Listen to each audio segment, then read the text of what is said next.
우리 주신 하나님 말씀 열왕기상 4장입니다. 하나님께서 오늘 복 주시는 복된 날 되시기를 축복합니다. 열왕기상 4장은 하나님께 지혜를 구했던 솔로몬의 신하들과 그의 영화로움에 대해서 소개하고 있습니다. 1절부터 19절까지는 솔로몬과 함께 사역했던 동역자들이자 신하들이에요. 자, 1절 2절 봅니다. 1절 2절. 솔로몬 왕이 온 이스라엘의 왕이 되었고 그의 신하들은 이러하니라. 사독의 아들 아사리야는 제사장이요.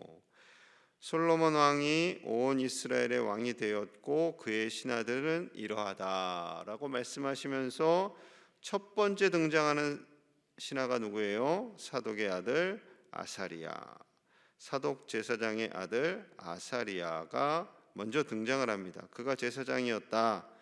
그리고 그 다음에 3절에 서기관 엘리오렙, 아이야, 사관 여호사밧, 군사령관 브나야가 등장을 합니다. 솔로몬은 자신의 신하 중에 제사장을 가장 첫 번째로 지금 소개하고 있는 거예요. 그냥 그런가 보다 하실 수 있겠지만 그렇지가 않아요.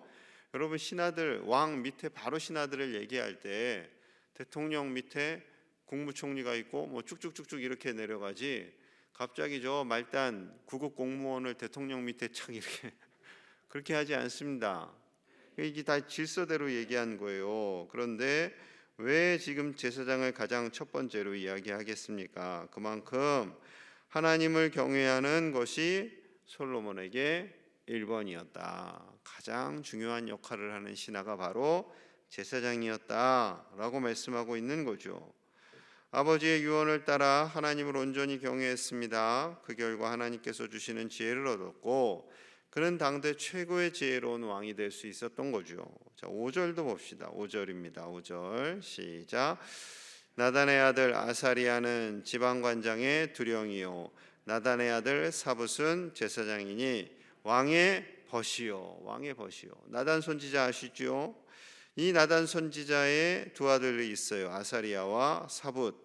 그런데 아사리야는 지방관장의 두령이 되었고 사붓은 제사장이 되었는데 그가 왕의 벗이었다. 굳이 설명 안 해도 돼요. 제사장이요 하고 끝나도 되는데 왕의 벗이요 이렇게 표현하고 있어요. 왕의 친구였다라는 거죠. 솔로몬 왕과 마음을 나누는 친구였다. 그가 바로 제사장이었다. 그러니 제사장과 친밀한 관계를 누리고 제사장과 함께 하나님을 예배하는 그 사람이 친구였다라는 거죠.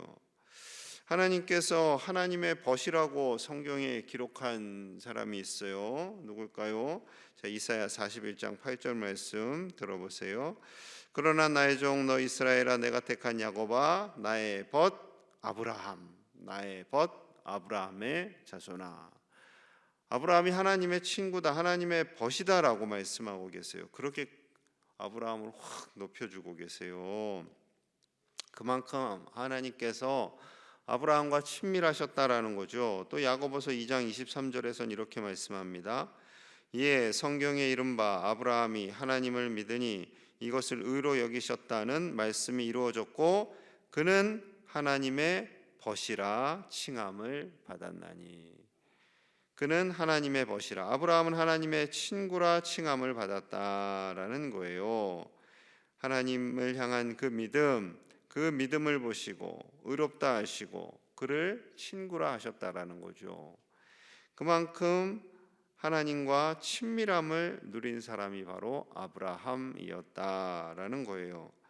비록 자기가 살기 위해서 아내를 2번이나 누이라고 속인 좀 부족하신 분이지만 그의 믿음이 성장했고 하나님과 친밀했고 그래서 하나님께서는 아브라함을 나의 벗이다, 나의 친구다, 그만큼 하나님의 마음을 터놓고 이야기하는 정도의 신실한 믿음의 사람이 되었다라는 거죠. 솔로몬에게도 그런 믿음의 사람이 있었는데 제사장 사붓이었습니다. 믿음의 사람을 친구로 사귄다라는 것은 참 큰 축복이죠. 물론 믿음이 없던 사람을, 믿음이 없던 배우자를 그렇게 만들어가는 것도 귀하고 그렇게 해서 좋은 친구로 삼아가고 하나님께서 기뻐하시는 동역자들이 많아질 수 있는 우리 제일의 가족들이 다 되시기를 간절히 축복합니다. 자, 이외에도 많은 동역자들이 솔로몬과 함께 했어요. 하나님께서 최고의 지혜를 주셨죠. 그 지혜를 나눌 동역자들이 필요합니다. 함께 일해야 되잖아요. 왕이 어떻게 혼자 할 수 있겠어요? 자, 7절입니다. 7절. 솔로몬이 또 온 이스라엘에 12지방 관장을 두매 그 사람들이 왕과 왕실을 위하여 양식을 공급하되 각기 1년에 한 달씩 양식을 공급하였으니 이스라엘 지방에 12지방 관장을 두었어요. 솔로몬의 최측근이 된 거죠. 그래서 왕과 왕실을 위해 1년에 한 달씩 양식을 공급합니다. 12지방이니까 이제 한 달에 한 번, 1년에 한 달씩 책임을 지는 거예요. 자, 그런데 유심히 살펴보면 그 신하들의 아까 우리가 읽었던 그 1, 2절 그리고 5절에서도 그렇듯이 중요한 것은 누구누구의 아들 이렇게 표현하고 누구누구의 아들. 자, 2절에서 6절도 그렇고 12절에서 19절 사이에서도 계속 누구누구의 아들 이렇게 됩니다. 대표적으로 16절에서 18절만 좀 볼게요. 16절입니다. 아셀과 아롯에게는 후세의 아들 바하나요, 이사갈에게는 바루아의 아들 여호사밧이요, 베냐민에게는 엘라의 아들 시므이요. 후세의 아들, 바루아의 아들, 엘라의 아들, 계속해서 누구누구의 아들, 아까는 나단의 아들들을 써요. 그럼 그냥 아버지가 누군지 알려주는 건가 보다 그렇게 생각하실 수 있지만 그렇지 않습니다. 다 아버지 다윗 왕 때 충성했던 자들이에요. 아버지 다윗 왕 때 충성했던 자들의 아들이 똑같이 솔로몬 왕 때 충성하는 거죠. 아버지가 충성했고 아들 역시 충성하고, 그것을 보고 솔로몬도 그 아들들을 쓰는 거예요. 우리나라 예를 들면 역사 속에서 우리나라 독립시대에 독립을 위해서 일제시대 때 독립을 위해서 충성한 분들이 계세요. 그분들을 보고 그분들의 아들들을 6.25 시대 또 어려웠던 시대 또 쓰고, 또 그의 아들들을 민주화의 시대 때 또 쓰고, 참 그런 그 가문이 복받은 가문 아니겠어요? 대를 이어서 나라에 충성한 그런 가문이 된다라는 것 기쁨이죠. 뿐만 아니라 하나님을 위해서, 하나님의 나라를 위해서, 하나님이 세우신 왕을 위해서 아버지도 충성하고 아들도 충성하고 손자도 충성하고 손녀도 충성하고, 얼마나 좋겠어요. 그래서 아브라함의 하나님, 이삭의 하나님, 야곱의 하나님, 하나님은 대를 이어서 하나님과 하나님의 나라를 위해 충성하는 헌신자들의 가정을 기뻐하세요. 그래서 믿음의 대가 계속 이어지기를 기뻐하시는 거죠. 바라기는 우리 믿음의 대가 계속해서 이어질 수 있기를 간절히 축복합니다. 아버지와 어머니의 믿음이 자녀들에게로, 그리고 그 자녀들이 결혼해서 손자 손녀들에게로 계속해서 믿음의 대가 이어지는, 그렇게 해서 하나님의 쓰임받는 믿음의 명문 가문들이 되시기를 축복합니다. 솔로몬 시대에는 이스라엘의 평화가 가득하였다라고 말씀하세요. 자, 24절 25절입니다. 24절 솔로몬이 그 강 건너편을 딥사에서부터 가사까지 모두 그 강 건너편의 왕을 모두 다스림으로 그가 사방에 둘린 민족과 평화를 누렸으니, 솔로몬이 사는 동안에 유다와 이스라엘이 단에서부터 브엘세바에 이르기까지 각기 포도나무 아래와 무화과나무 아래에서 평안히 살았더라. 무슨 동화 속 마지막 장면 같죠? 그렇게 해서 솔로몬이 온 나라와 함께 행복하게 살았더라. 행복하게 살았어요. 평안히 살았어요. 주변 국가들과 함께 잘 살았어요. 그리고 땅도 넓혔어요.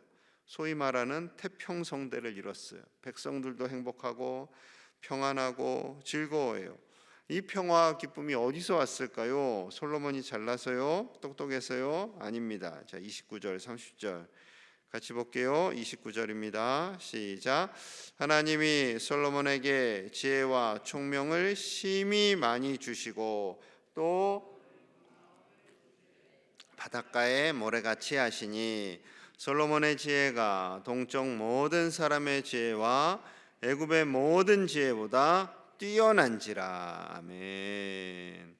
하나님께서 두 가지를 주셨어요. 첫째, 지혜와 총명. 둘째, 넓은 마음, 넓은 마음. 이 넓은 마음은 단순히 관대하다, 마음이 착하다 정도가 아니라 넓게 보는 거예요. 세상을 넓게 보고, 그리고 세상을 수용하고, 그리고 다른 사람을 받아들이고, 그 지혜와 넓은 마음, 다른 사람을 배려하고 이해할 수 있는 마음, 그 마음을 주신 거죠. 하나님이 주신 거예요. 그 마음을 하나님이. 자기가 열심히 공부해서 리더십 책 열심히 봐서 터득한 게 아니라 하나님이 주신 지혜와 총명, 그리고 넓은 마음, 이해력, 그것을 주셔서 하나님께서 탁월하게 그를 사용하신 거죠. 주변에 있는 모든 사람들의 지혜, 심지어 가장 강대국이었던 애굽의 어떠한 사람보다 그 지혜가 뛰어났다라고 말씀합니다. 구체적으로 그의 지혜가 어떠했나? 자, 31절, 32절 먼저 볼게요. 그는 모든 사람보다 지혜로워서 예스라 사람 에단과 마울의 아들 헤만과 갈골과 다르다보다 나음으로 그 이름이 사방 모든 나라에 들렸더라. 그가 잠언 3,000가지를 말하였고 그의 노래는 1,005편이며.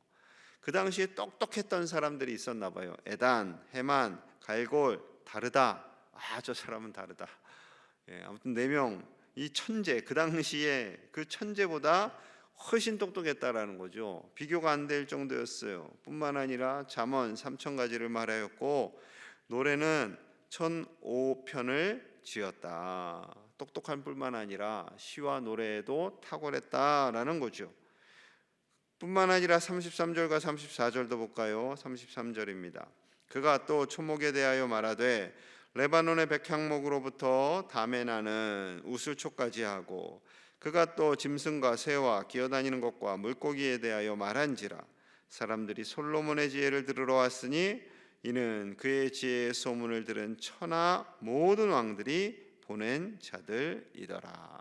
아멘. 나무에 대해서, 풀과 나무에 대해서 아는 것뿐만 아니라 짐승, 새, 기어다니는 것, 물고기에 대해서까지 모르는 게 없어요. 모르는 게 어떻게 그럴 수가 있어요. 그 당시에 무슨 백과사전이 있었던 것도 아니고 검색하면 다 나오는 무슨 컴퓨터가 있었던 것도 아닌데 그가 다 알았어요. 너무나 똑똑했어요. 그러니 주변에 있는 모든 왕들이 솔로몬이 얼마나 똑똑한지 한번 가서 확인해 좀 보고 와라. 신하들을 막 보낸 거예요. 그래서 주변에 있는 천하 모든 왕들이 신하들을 보냈다라는 겁니다. 아주 솔로몬도 참 신이 났을 것 같아요. 주변에 있는 많은 왕들이 얼마나 똑똑한가 보자 하고 막 신하들을 보내는데 그들에게 막 지식을 전해요. 그럼 막 사람들이 우와 뭐 이러면 신나서 더 막 이야기했겠죠. 그런데 그 모든 지혜와 지식이 누구에게부터 왔다고요? 하나님이 우리에게 지혜를 주셔야 합니다. 하나님께서 우리 자녀손들에게 지혜를 주셔야 합니다. 그리할 때 이 세상을 살아가고 이 세상에서 하나님의 방법으로 하나님의 복을 누리며 사는 복된 자녀들이 될 줄로 믿습니다. 우리 자녀들, 우리 손주들, 또한 우리들이 하나님께서 주시는 지식과 지혜와 넓은 마음으로 이 세상에서 승리하는 믿음의 사람들이 다 되시기를 간절히 축복합니다. 우리 함께 마음을 모아서 기도하겠습니다. 우리와 우리 모든 자손들이 하나님 주시는 지혜와 지식으로 승리하며 당당하게 살아가기를 같이 기도하고요. 믿음의 좋은 동역자들이 일어나도록, 또한 우리가 하나님의 그런 좋은 동역자가 되길, 하나님의 벗으로 살길 우리 같이 기도합니다. 겨울 캠프 중인 중고등부, 오늘부터 중고등부가 시작하는데요. 우리 청소년기 참 예민한 때에 하나님 주시는 지혜가 가득하도록 믿음을 주셔서 하나님의 사람으로 쓰임 받기를 같이 기도하고, 튀르키예와 시리아에 일어난 지진으로 인해서 고통받는 저들이 속히 회복되도록 저들의 눈물을 닦아주시도록 우리 함께 마음을 모아 기도합니다. 하나님 아버지 감사합니다. 하나님의 은혜로 나아갑니다. 아버지 우리를 불쌍히 여겨주시옵소서. 아버지 우리를 도와주시옵소서. 아버지 우리를 다스려 주시옵소서. 아버지 우리에게 지혜와 지식을 주시옵소서. 우리는 부족합니다. 우리는 연약합니다. 우리는 아는 것이 없습니다. 하나님 지혜와 지식을 주셔야 합니다. 주여 우리를 도와주시옵소서. 주여 우리 가운데 임재하시옵소서. 아버지 은혜를 주시옵소서. 성령의 능력으로 도와주시옵소서. 그리하여 우리 자녀손들이 시대에 쓰임받고 어디에서나 일터에서나 모든 삶의 자리에서 하나님의 복 있는 사람으로 살게 하여 주시옵소서. 좋은 믿음의 동역자들을 주시기 원합니다. 신실한 동역자들을 주시기 원합니다. 믿음의 배우자들을 주시기 원합니다. 아버지여 우리가 하나님의 벗으로 살게 하여 주시옵소서. 우리가 하나님의 동역자가 되기 원합니다. 우리가 하나님의 친구가 되기 원합니다. 아브라함과 같이 하나님의 친구로 살게 하여 주시옵소서. 결국에 진행됩니다. 오늘부터 중고등부 아버지여 기억하여 주시고, 아버지여 목사님들과 교사들을 축복하여 주시고, 하나님의 은혜가 충만한 수련회 되게 하여 주시옵소서. 튀르키예와 시리아에 일어난 지진으로 인해 많은 이들이 고통받습니다. 아버지 불쌍히 여겨 주시옵소서. 아버지 회복시켜 주시옵소서. 아버지여 저들의 눈물을 닦아주시고, 아버지여 속히 저 나라의 모든 어려움들이 회복되게 하여 주시옵소서. 주여 도와주시옵소서. 하나님, 천지 만물을 지으신 하나님의 놀라운 지혜와 지식이 우리 안에 가득하기를 원합니다. 우리와 우리 자녀손들에게 하나님의 지혜와 지식과 넓은 마음을 주셔서 이 시대에 쓰임받는 하나님의 사람들이 다 되도록 축복하여 주시옵소서. 신실한 믿음의 동역자들을 주시길 원합니다. 솔로몬에게 좋은 동역자들을 주셨듯이 우리에게도 하나님께서 예비하신 믿음의 동역자들을 허락하여 주시고, 누구보다도 우리가 하나님의 벗으로 살게 하여 주시옵소서. 하나님과의 친밀함을 누리며 하나님의 말씀 안에서 살아 하나님께서 자랑스러워하시는 친구요 벗이 되는 우리 모든 제1의 가족들이 되게 하여 주옵소서. 겨울 수련회를 오늘부터 중고등부가 합니다. 아버지여 성령 충만함을 주시옵소서. 교역자들과 교사들과 모든 아이들에게 성령의 충만함을 주셔서 놀라운 변화가 일어나게 하시고, 하나님의 친구들이 되는 우리 복된 종들 다 되게 하여 주시옵소서. 튀르키예와 시리아에서 일어난 지진으로 인해 아버지여 많은 이들이 고통받습니다. 불쌍히 여겨주시고 저들의 눈물을 닦아주시고 속히 모든 것이 회복되도록 아버지여 도와주시옵소서. 오늘 하루도 하나님께서 우리를 도우시고 하나님의 친구로 사는 복된 날 되기를 간절히 소망하며 예수님 이름 받들어 축복하며 기도하옵나이다. 아멘.